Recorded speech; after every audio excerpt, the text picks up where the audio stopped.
गांव के बाहर सूखे नहर के किनारे बसी वह छोटी सी बस्ती दूर से ही पहचान में आ जाती थी। मिट्टी की दीवारें, टीन और फूस की छत और सामने बंधी हुई बकरियां, यही थी उस बस्ती की पहचान।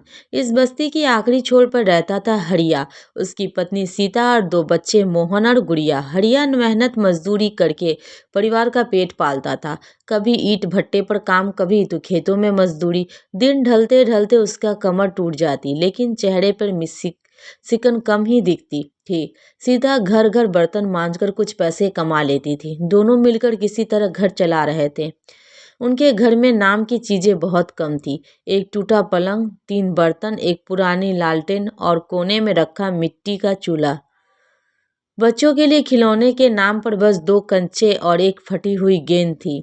मोहन अक्सर स्कूल से लौटकर गांव की चौधरी के घर के बाहर खड़ा हो जाता।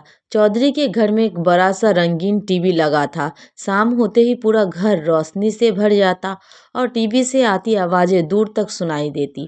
टीवी पर कभी फिल्म चलती, कभी सीरियल। मोहन दरवाजे के बाहर से ही सब देखता। कभी कभी चौधरी की बहू उसे डांट देती, ए लड़का, यहाँ से क्यों खड़ा रहता है, जा अपने घर जा। मोहन चुपचाप लौट आता, लेकिन उसकी आंखों में टीवी की चमक बस जाती। एक दिन उसने घर आके माँ से कहा, माँ, हमारे घर टीवी क्यों नहीं है।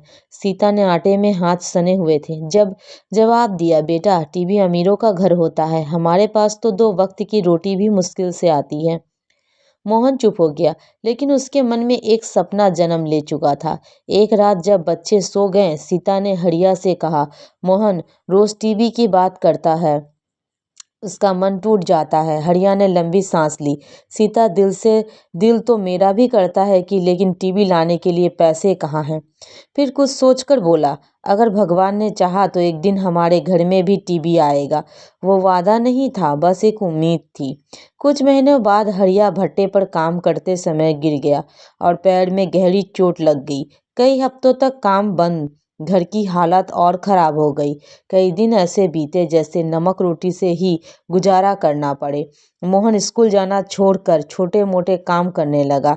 गुड़िया माँ के साथ बर्तन मांजने जाने लगी। टीवी का सपना बहुत दूर चला गया। एक दिन गांव में खबर फैली कि शहर से एक एनजीओ वाले आए हैं। वह गरीब बच्चों की पढ़ाई और परिवारों की मदद करते हैं। पंचायत भवन में सबको बुलाया गया। हरिया भी लाठी के सहारे वहां पहुंचा।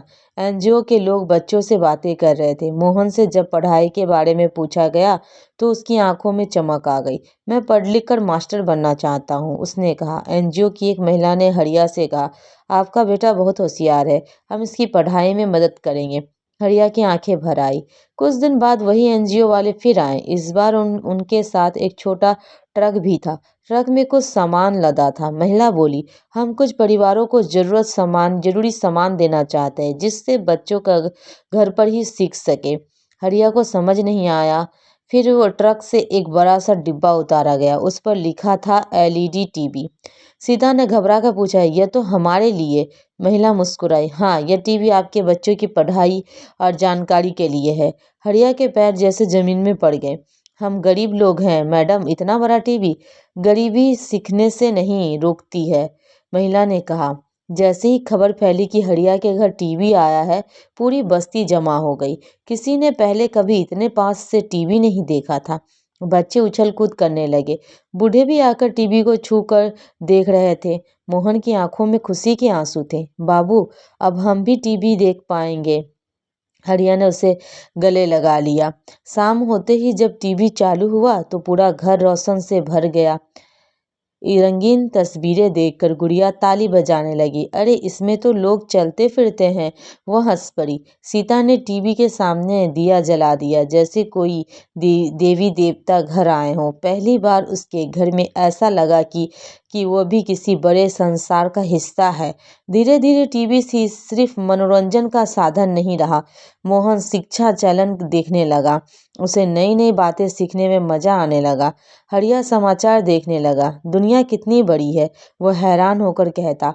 सीता को कुकिंग और सिलाई के कार्यक्रम अच्छे लगने लगे। उसने नए काम सीखकर ज्यादा पैसा कमाना शुरू कर दिया। अब हर शाम हरिया का घर बस्ती का छोटा सा स्कूल बन जाता। बच्चे आकर पढ़ाई वाले कार्यक्रम देखते। एक दिन चौधरी हरिया के घर आया। टीवी देखकर बोला, अरे हड़िया, तेरे घर तो मुझसे भी अच्छा टीवी आ गया।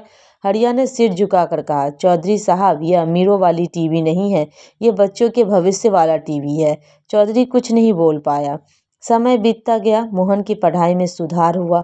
वो गांव के सबसे अच्छे छात्रों में गिना जाने लगा। हड़िया के चोट भी ठीक हो गए। अब वह फिर काम करने लगा, लेकिन चेहरे पे एक नया आत्मविश्वास था। एक दिन उसने सीता से कहा, देखा, जब उम्मीद जिंदा रहती है तो घर में रोशनी अपने आप आ जाती है। सीता ने टीवी की ओर देखा, फिर बच्चों की ओर। उसकी आंखों में संतोष था। इस गरीब के घर आया वह टीवी सिर्फ एक मशीन नहीं था, वह उम्मीद और ज्ञान, आत्मसम्मान का दरवाजा था, जिसने यह साबित कर दिया कि चीजें अमीरों की नहीं होती। अगर सही सोच हो तो हर सपना गरीब के घर भी आ सकता है।